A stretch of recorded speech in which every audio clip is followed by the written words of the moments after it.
Alors William Simonin, Parfait. bonjour. Bonjour. Je suis Romain pour le Journal du Coin. Très content de te recevoir pour cette audition en 2024 de CryptoXer, où on va parler avec toi de Vivoca, ce que c'est, de Tada, tes projets.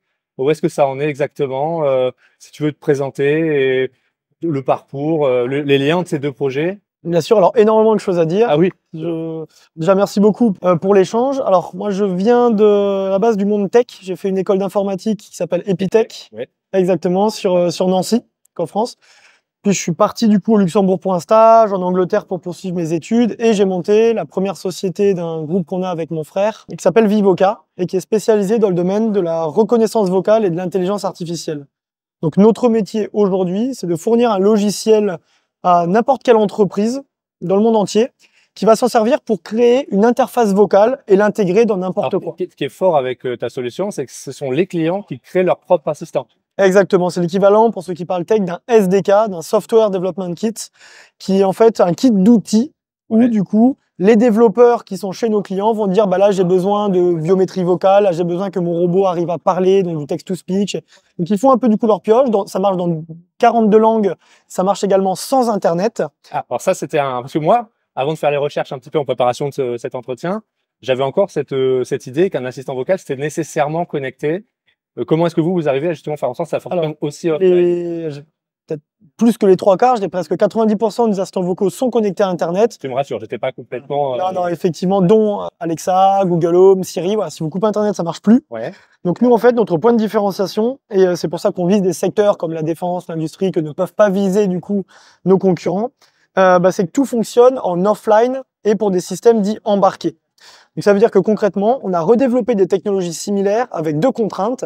Ça doit marcher sans Internet, donc sans avoir accès à des data centers super puissants, etc. Mais également avec une taille mémoire réduite pour que ça puisse marcher dans un petit robot, dans des casques de Pick by Voice et dans des outils qui peuvent fonctionner un peu n'importe où. D'accord. Et donc, mais là, ça fonctionne dans toutes les langues, sur à peu près tout ce que tu veux. Donc, pas toutes les langues, 42 langues, c'est worldwide. Ouais. Et effectivement, on a également toute la panoplie des technologies vocales. Parce qu'en réalité, il y en a beaucoup. Quand on pense à reconnaissance vocale, c'est juste on pense qu'on parle et ça comprend. Non, on enlève les bruits de fond. Ça, c'est technologie d'AFE, audio front-end, pour comprendre en fait que la voix. Ensuite, cette voix, on va la transformer en un texte écrit. Ce texte écrit, ensuite, on va le comprendre. Cette compréhension, elle va donner vie à une action et à une réponse. Et en fait, tout ça, à chaque fois, c'est des technologies différentes. Et on va rajouter en transverse des technologies comme la biométrie vocale, c'est-à-dire qu'à partir de ta voix, je vais savoir est-ce que c'est toi qui parles, je peux savoir est-ce que tu es un homme ou une femme, je peux connaître tes émotions, il y a énormément d'informations qu'on arrive à récupérer. Des émotions par rapport à la voix. On arrive aujourd'hui, alors c'est pas intégré aujourd'hui du coup dans notre outil, mais on l'a sous d'autres formes. J'arrive à savoir si une personne est en colère, si elle est contente, si elle est frustrée. Ça peut servir dans des cas d'usage, comme par exemple sur une hotline, pour détecter des frustrations. D'accord, oui, c'est très intéressant. Du coup, justement, puisqu'on en est à ça, c'est quoi les use cases de ce genre de technologie? Parce que, part là, le petit assistant qu'on a un peu tous maintenant obligatoirement à la maison, toi, tu as cité la défense, des secteurs auxquels on ne pense pas spécialement. Tout à fait. Différents use cases. Les use cases les plus connus du grand public, c'est les use cases d'innovation. Voilà, j'ai mon robot du coup qui parle, j'ai mon Google Home qui contrôle la domotique à la maison, etc. Dans ma voiture ou dans ma télé, je peux faire les commandes à la voix. Bon, ça c'est, on va dire, on est sur l'innovation et du confort. Par contre, il y a tout un volet vraiment où la reconnaissance vocale est un must-have, avec une réelle notion de retour sur investissement dans l'industrie. Quelques cas d'usage, dans la logistique, dans les entrepôts, les utilisateurs ont besoin de garder les mains libres pour aller prendre du coup un équipement et le ranger carrément par. En fait, ils sont du coup, donc ils ont un petit casque qui s'appelle du Pick by Voice, donc ils font du picking. Et donc ils ont les instructions qui arrivent et en fait ils donnent également des remontées d'informations et des feedbacks. Colis livré, c'est quoi le prochain, etc. En pouvant garder leurs mains libres et oui, donc en termes de productivité et d'efficacité, c'est. Tout à fait. Donc tu vas voir ça, tu vas voir, alors j'ai testé effectivement du coup dans la défense, on travaille des groupes comme Thales pour du contrôle d'équipement dans des sous-marins, dans des hélicoptères, etc. Donc là c'est du voice control avec des commandes qui peuvent être très précises dans des milieux extrêmement bruyants. On va avoir des solutions qui commencent à arriver dans le grand public comme les smart glasses, donc ces fameux casques de réalité augmentée ou réalité virtuelle, sur lesquels quand on a des informations, on veut pas forcément toucher les boutons, on peut aussi avoir les mains prises, donc tout se fait à la voix pour de la navigation. Prends une photo, zoom, mets-moi en relation du coup avec un expert. Tout ça on le fait à la voix, la lunette comprend, entend, remonte l'information. Super, ok, d'accord. Donc il y a énormément la robotique. Donc, il y a beaucoup de cas d'usage. Tout à D'accord. fait. Ok. Donc ça, c'était l'assistant vocal qui était vraiment quelque chose sur lequel tu travailles depuis très longtemps. Et ça va être en lien un peu avec ton deuxième projet, peut-être sur tous ces systèmes qui fonctionnent avec l'intelligence artificielle nécessitent de collecter des données. Et c'est là qu'on arrive à Tada, c'est comment collecter des données de manière la plus qualitative possible, si j'ai compris. Exactement. Donc en fait, quand on a commencé à travailler dans ce domaine-là, et bien évidemment avec notre volonté internationale, on voulait faire plus de langues, des systèmes encore plus performants, encore plus de technologies, bah, notre département de recherche et développement nous a dit, bah, nous, il nous faut deux choses, il nous faut des cerveaux, il nous faut des développeurs qui vont construire ces machine learning, et il nous faut de la donnée pour entraîner. Mais du coup, cette donnée, alors, au début, on commence à regarder qu'est-ce qui est open source, qu'est-ce qui est disponible. Puis après, très rapidement, bah, si elle n'existe pas, il faut l'acheter, il faut la trouver. J'imagine en plus que la donnée dont tu as besoin, la qualité de ton assistant ou de ton produit final va dépendre de la qualité de la donnée que tu vas récolter initialement. Effectivement. Donc, les premiers tests qui avaient été faits sur le machine learning, il y a, en plus, ça commence à faire longtemps, c'était des petites IA, du coup, qui fonctionnaient. On leur donnait une image et ça arrivait à dire si c'était un chat, si c'était un chien, etc. Bah, si un système comme ça, on l'entraîne, on lui donne 100 photos de chat et 2 photos de chien, et on lui dit, voilà, ça, c'est des exemples de chats, bah, ça va créer des biais. Donc, ça va un peu confondre les chats et les chiens. Donc, il faut que la donnée soit de la qualité la meilleure possible. Alors, comment vous faites justement pour assurer cet aspect qualitatif avec Tada? Alors, déjà, pourquoi est-ce que c'est compliqué d'obtenir de la data de qualité? C'est parce qu'actuellement, il y a des communautés qui fournissent de la data. La data est pas checkée, donc elle n'est pas vérifiée. Ouais. Et c'est des personnes, par exemple... Et donc, il suffit de dire, bah, ça, par exemple, c'est de l'anglais, avec quelqu'un qui va parler anglais comme ma grand-mère, et en fait, tu vas te retrouver que... avec un accent qui est moyen, et du coup, on va entraîner, on va introduire des biais dans le système de machine learning. Ok. Donc toi, ton but, c'est d'éviter absolument. Donc, nous, on voulait faire en sorte que les entreprises qui créent de l'intelligence artificielle puissent avoir accès à de la donnée à un prix raisonnable, de la donnée qui soit diversifiée, donc autant d'hommes, de femmes, plus ou moins âgés. Si on reste dans la voie, hein, il y a d'autres types de données, et également la qualité la plus haute possible. Pour résoudre cette équation, en fait, bah, on avait la chance d'avoir une technologie qui est merveilleuse et qui permet de résoudre ce pain point, la blockchain. Donc on a imaginé du coup une plateforme sur laquelle je me mets du côté de l'entreprise. Ouais, vas-y. L'entreprise arrive et met un besoin. Ah, j'ai besoin de 1000 heures d'audio, de personnes qui parlent dans telle langue, sans bruit de fond. Et voilà, je mets mes critères et je mets mon budget. C'est une sorte d'appel d'offres et vraiment, c'est eux qui vont décider de quoi ils ont besoin, pour quel prix. Ok. Exactement. Première étape. L'idée. Et ça envoie tout ça sur la plateforme. Donc nous, la plateforme, on récupère, on onboard le client. On a une communauté d'un autre côté qui, elle, va se connecter sur une application mobile qui va remplir certains critères. Voilà, moi, par exemple, j'appelle William, c'est mon âge, je mets mon âge, les langues que je parle, avec ou sans accent, etc. Et en fonction du coup de ces critères, on va m'envoyer des tâches que je suis susceptible de pouvoir répondre. D'accord. Par exemple, on va me demander de lire une phrase, prendre une photo, faire un selfie, faire une traduction, lire un texte, ça peut être tout et n'importe quoi. Okay. Mais des tâches très simples que tout le monde peut faire. Okay. Donc là, par exemple, je vais voir une phrase, voilà, bonjour tout le monde, que j'ai à lire en français. Je lis ma phrase, l'audio va partir sur la plateforme, et là, premier élément intéressant, il part pas à l'entreprise, il va être vérifié par la communauté elle-même. Donc on va l'envoyer. C'est la communauté qui génère la donnée, c'est la communauté qui la vérifie. Exactement. Donc cette donnée, on va l'envoyer à 3 autres personnes, aléatoirement, dans la communauté. Et on va les appeler les vérificateurs.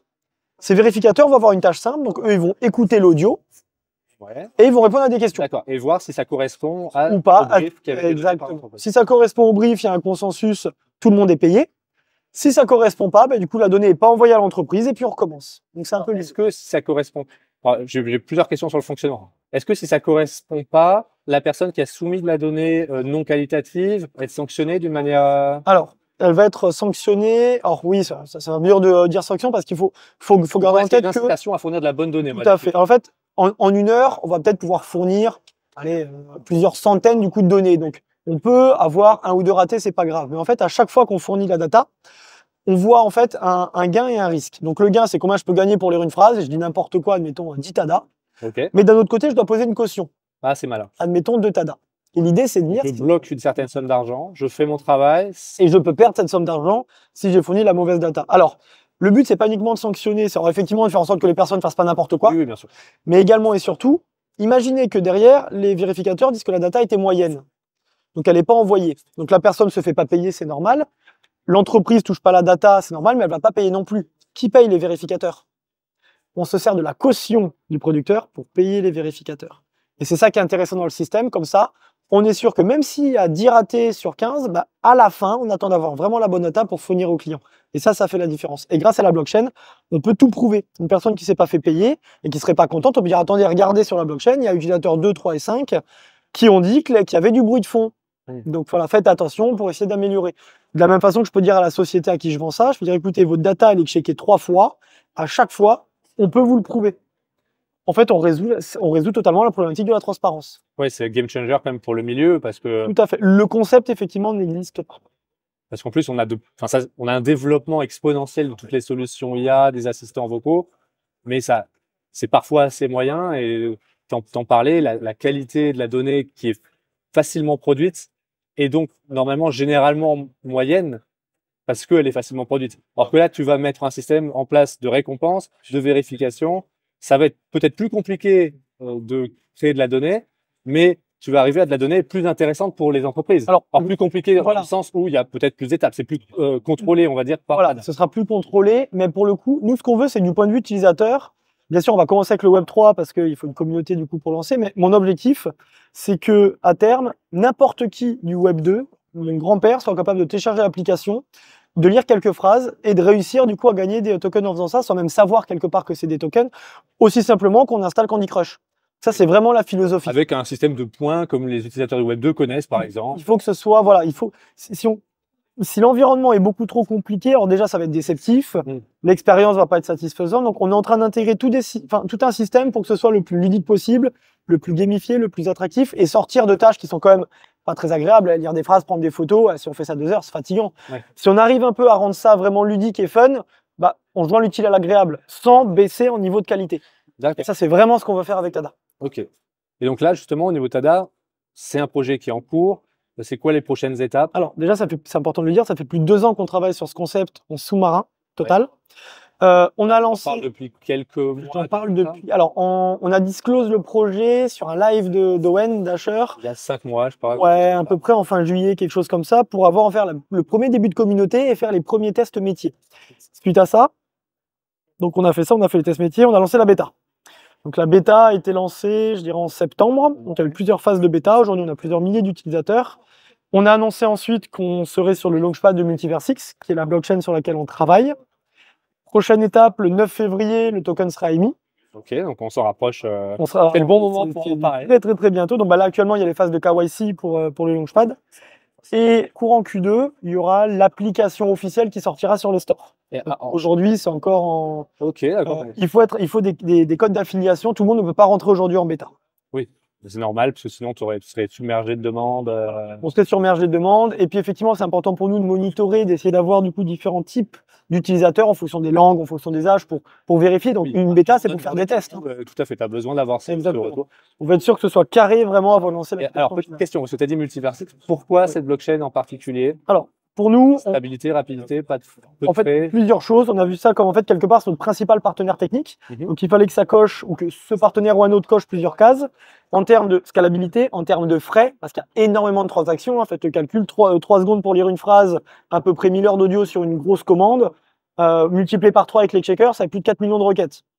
Donc ça fait de la requête et ça fait des frais même si c'est pas très cher. En parallèle de ça, il fallait un partenaire pour qui le projet soit important. On sait que pour ce type de projet, nos ambitions, il y aura des challenges techniques. On ne veut pas être un projet parmi 1 milliard de projets. On veut vraiment que l'acteur avec qui on va travailler soit disponible pour nous aider techniquement, pour nous aider en marketing, pour nous aider. Voilà. Donc Multiversix a été disclosé également en tant qu'investisseur, l'un des principaux investisseurs du projet. Rampe de lancement, Launchpad, très important pour nous, pas pour le financement, mais pour avoir accès à une communauté de personnes qui vont être vraiment. C'est sûr, c'est un projet qui est vraiment communautaire comme ça, c'est hyper important. Très important pour nous. Et également, il y a un track record et un trust avec Multiversix. Donc j'ai également cofondé d'autres sociétés avec Owen et on travaille. Donc on a listé sur Meria Multiversix quand c'était encore ERD à l'époque, c'était vieux. Donc on sait comment ils travaillent, on sait que derrière techniquement c'est solide, on sait ce qu'ils essayent de faire. On est habitué à fonctionner avec eux. Donc on a eu d'autres propositions, mais c'est avec eux. Une confiance qui s'est nouée au fil du temps. Tout à fait. Exactement. Ok, bah écoute, merci beaucoup pour cette présentation de tes avec projets. Plaisir. Peut-être le meilleur pour le lancement, donc le 9 février prochain. 9 février. Et puis très bon salon à toi, Cryptoxer 2024. Merci d'avoir été avec nous. Merci.